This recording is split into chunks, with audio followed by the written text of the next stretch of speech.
Flower में इसको क्या बोलते हैं? पॉलिनेशन। हिंदी में क्या बोलते हैं? परागन कहते हैं। क्या कहते हैं?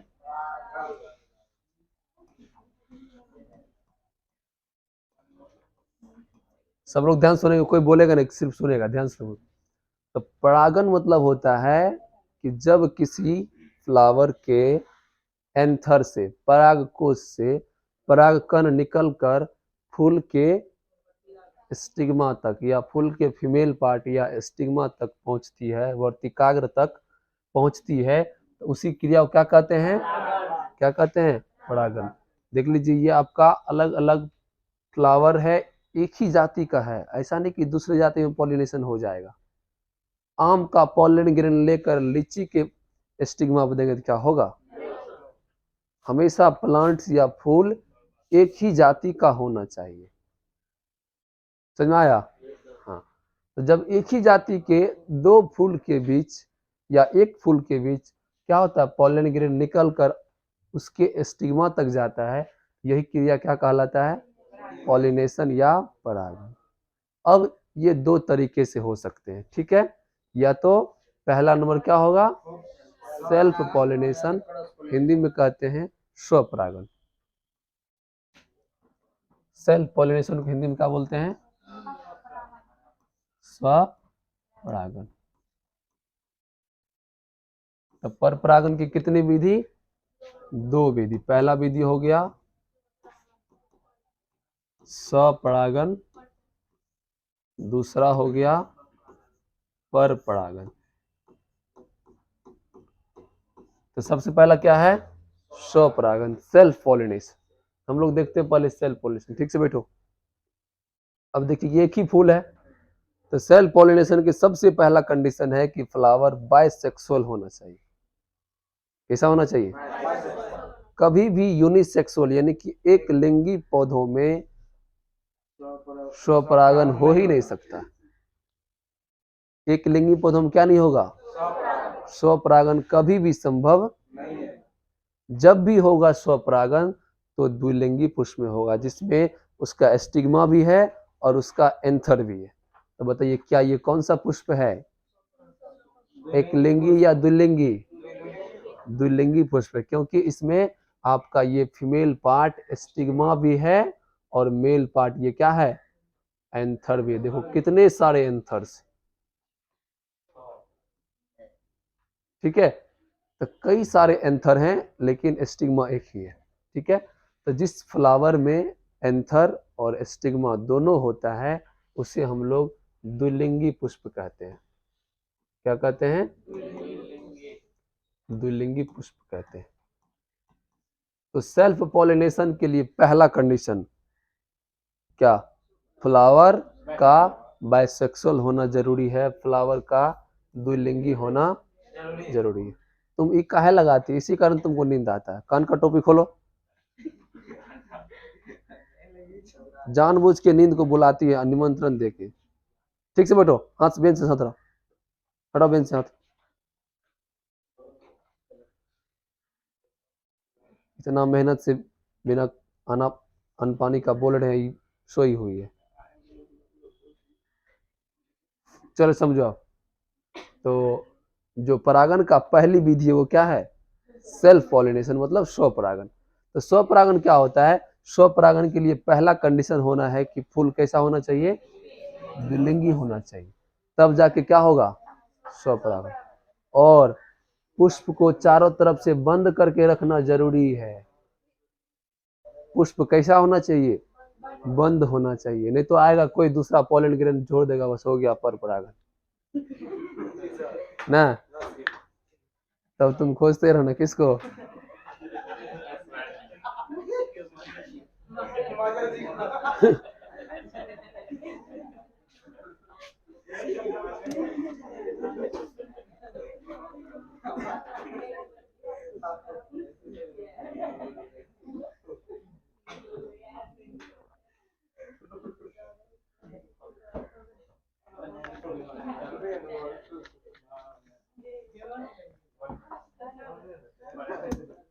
चलिए समझिए। तो यदि आप चाहते हैं कि हमेशा स्वपरागन होना चाहिए, किसी दूसरे का पॉलन ग्रेन नहीं आना चाहिए। तो उसके लिए क्या करना पड़ेगा, बंद रखना पड़ेगा, नहीं तो खुला छोड़ेगा कोई आके डाल देगा बस चल के।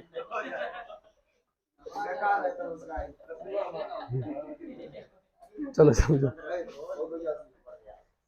अब देखिए, जब एक ही फूल के परागकोश से परागकण निकल कर और उसी फूल के कहां तक पहुंचता है, तब उसको क्या कहते हैं। अभी सबसे पूछेंगे, एक बार और बताएंगे, अभी एक एक करके सबको खड़ा करेंगे। सबसे पहला नंबर किसका है वो समझ गया, सतीश का नंबर।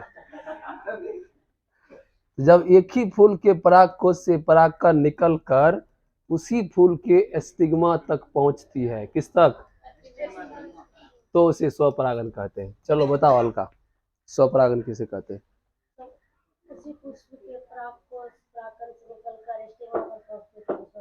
ठीक, वेरी गुड। चलो भैया बताओ, जब एक ही पुष्प के परागकोश से परागकण निकल कर, चलो बैठो, बताओ निशा, निशा बताओ।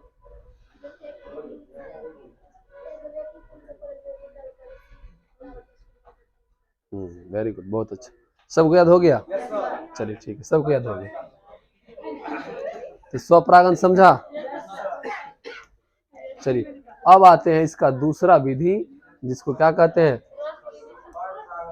पर परागन। हल्ला नहीं करो।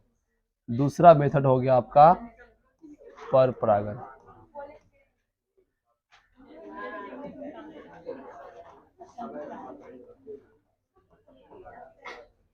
चलो समझो, तो ये हो गया आपका परागन की दूसरी विधि, जिसको क्या कहते हैं, पर परागन कहते हैं, क्रॉस पॉलिनेशन। इसके लिए भी कंडीशन है, फ्लावर एक लिंगी होना चाहिए। कैसा होना चाहिए, यदि एक लिंगी नहीं होगा तो अपने अपने क्या करेगा, निषेचन कर लेगा, पॉलिनेशन कर लेगा, तब तो सेल्फ पॉलिनेशन हो गया ना। इसके लिए भी क्या कंडीशन है, फ्लावर। दूसरा, यदि मान के चलिए हम चाहते हैं कि जबरदस्ती क्रॉस पॉलिनेशन ही हो, पर परागन ही हो, तब क्या कर सकते हैं, द्विलिंगी पुष्प को भी क्या कर सकते हैं, उसके मेल पार्ट को काट के भगा देंगे ना, और दूसरे किसी मेल पार्ट का या दूसरे फ्लावर के जाति का, मतलब एक ही जाति के दूसरे फ्लावर का वहां क्या करेंगे, मेल गेमिट्स को डाल देंगे, तब क्या होगा, क्रॉस पॉलिनेशन। चलिए समझिए पहले क्रॉस पॉलिनेशन क्या होता है। जब एक ही जाति के एक फूल के एंथर से परागकण निकल कर किसी दूसरे फूल के स्टिग्मा तक पहुंचती है, किसी दूसरे फूल के स्टिग्मा तक पहुंचती है, तो उसे क्या कहते हैं, पर परागन कहते हैं। फिर समझो ध्यान से, जब एक फूल के परागकोश से परागकण निकल कर किसी दूसरे फूल के स्टिग्मा तक पहुंचती है, तो इसी क्रिया को क्या कहते हैं, पर परागन या क्रॉस पॉलिनेशन कहते हैं। सबको याद हो गया। अब देखिए, क्रॉस पॉलिनेशन के लिए बहुत सारे माध्यम, एजेंट की आवश्यकता होती है, बाह्य कारक की आवश्यकता होती है। ये अच्छा बताओ, यहाँ क्या है, पॉलन ग्रेन में कोई फ्यूल है जो फ्लाइट से उड़ के जाएगा, चल जाएगा वहां पे, इसको कोई ले जाएगा, चाहे हवा के द्वारा जाए, पक्षी के द्वारा जाए, कीट के द्वारा जाए, पानी के द्वारा जाए, या चमगादड़ के, या और भी अन्य अन्य माध्यमों के द्वारा ये परागन होता है। तो स्वपरागन स्वयं हो जाता है, लेकिन पर परागन के लिए पराये पर निर्भर रहना पड़ता है, किसी दूसरे कारक पर, किसी दूसरे एजेंट पर क्या होता है। ये हो गया स्वपरागन और पर परागन में अंतर। और भी अंतर बताएंगे, तो सबसे पहले समझिए, सबसे पहले होता है वायु परागन। अधिकतर मात्रा में प्लांट्स में कौन सा परागन, और वायु परागन को कभी कभी क्या करता है, हिंदी को छोड़ के खाली इंग्लिश से पूछ लेता है, पूछ देगा सीधा एनिमोफिली क्या है। इसीलिए इंग्लिश भी कभी कभी पढ़ना जरूरी है, कहीं कहीं इंग्लिश भी काम आता है। समझ में आया। तो एनिमोफिली मतलब वायु परागन। यदि पर परागन की क्रिया किसके द्वारा होती है, वायु के द्वारा होती है, तो उसे क्या कहते हैं, वायु परागन। और वायु परागन प्रायः क्रॉप, अनाजीय पौधों में होता है। जितना भी आप फसल देखते हैं, चाहे वो धान का फसल हो, गेहूं का फसल हो, मक्का का फसल हो, बाजरा का फसल हो, उसमें क्या होता है, वायु परागन होता है, उसमें हवा के द्वारा ही पॉलन ग्रैंड एक पौधा से दूसरे पौधों तक जाते हैं। चलिए दूसरा टॉपिक है आपका जल परागन। जल परागन कभी कभी कभी छोड़कर सीधा कहेगा हाइड्रोफिली क्या है। हाइड्रोफिली मतलब जैसे ही हाइड्रो वर्ड आया समझ लेना हाइड्रो मतलब क्या होता है, जल होता है। समझ में आया। तो यदि परागन की क्रिया किसके द्वारा, जल के द्वारा होती है तो उसे क्या कहते हैं, यह परागन जल परागन प्राय जलीय पौधा में होगा, अनाज पौधा में होगा। तो यह जो होता है प्राय किसमें होता है, जलीय पौधा। जो भी जलीय पौधा है प्राय उसमें इस प्रकार का परागन होता है। ठीक है। अब दूसरा टॉपिक आता है पक्षी परागन। पक्षी परागन को हम लोग इंग्लिश में कहते हैं ऑर्निथोफिली।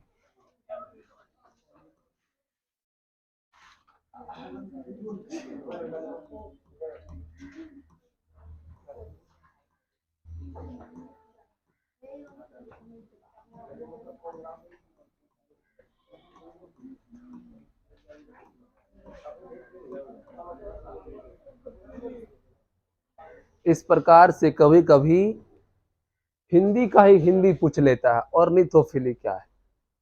तो ऑर्निथोफिली मतलब क्या समझना है, पक्षी परागन। जबकि ऑर्निथोफिली एक इंग्लिश वर्ड है।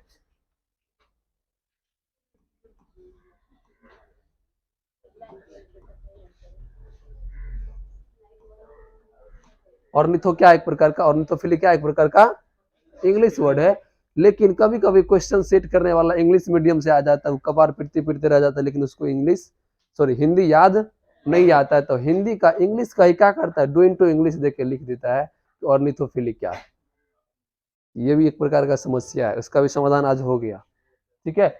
तो कभी कभी पक्षी परागन को इंग्लिश में क्या बोल देगा, ऑर्निथोफिली क्या है। तो क्या समझना है, पक्षी परागन। यह परागन प्राय पक्षियों के द्वारा होता है, लेकिन इसमें कोई बड़ा पक्षी, छोटे छोटे पक्षी, इसका नाम क्या है बताओ, हैमिंग बर्ड नाम है इसका। दुनिया का सबसे छोटा पक्षी क्या है, हैमिंग बर्ड। हैमिंग बर्ड के द्वारा क्या होता है, पक्षी परागन होता है। और यह प्राय बड़े बड़े पौधों में होता है जिसका टहनी मजबूत ना। छोटा पौधा पर बैठेगा तो पक्षी क्या होगा, झुक जाएगा, टूट जाएगा ना। लेकिन पक्षी है तो इसका क्या होता है, मोटा, जिसका तना मोटा होता है उसमें इस प्रकार का परागन होता है। जैसे ये बैठता है इसके पंखुड़ी में या इसके चोंच में क्या होता है, पॉलन ग्रैंड चिपक जाता है। इसको क्या कुछ पता नहीं होता, फिर क्या करता है, इसी प्रकार से किसी दूसरे फूल पर जाके बैठ जाता है। तो उसका पॉलन ग्रैंड कहाँ चल जाता है, दूसरे फूल के स्टिग्मा पर चल जाता है। तो हो गया कौन सा परागन, पक्षी परागन। पक्षी परागन देखते हैं, ये सब इस प्रकार के हैमिंग बर्ड है ये। चलिए अगला आता है आपका कौन सा परागन, कीट परागन। यदि कीट के द्वारा या तितली के द्वारा, हाँ जो भी आपका कीट पतंग है उसके द्वारा यदि क्या होगा,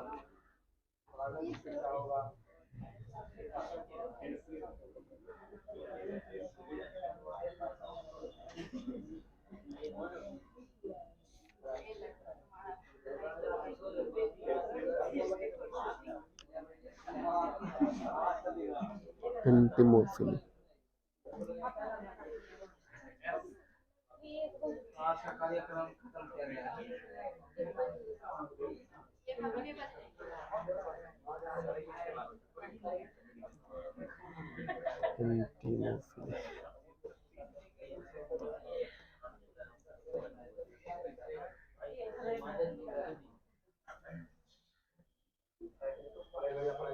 कीट परागन को हम लोग एंटिमोफिली कहते हैं। क्या कहते हैं, ये भी एक प्रकार का इंग्लिश वर्ड है।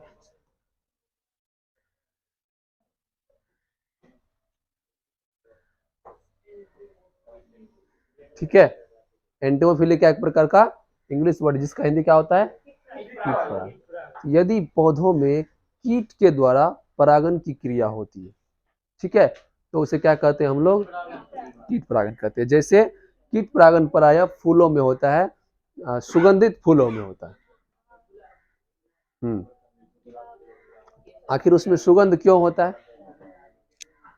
फूल में सुगंध क्यों होता है, ताकि वो कीट को क्या करे, अपनी ओर आकर्षित करे। जब फूल को या मधु को या मधुमक्खी को क्या होता है, किसी प्रकार का सुगंध आता है तभी वो फूल बजाता है, ठीक है। इसी कारण वो सेंट वाला फूल होता है, ताकि क्या करे, कीट को अपनी ओर आकर्षित करे, और कीट के द्वारा ही क्या होगा, उसमें परागन होगा, तब वो फूल से क्या बनेगा, फल बनेगा।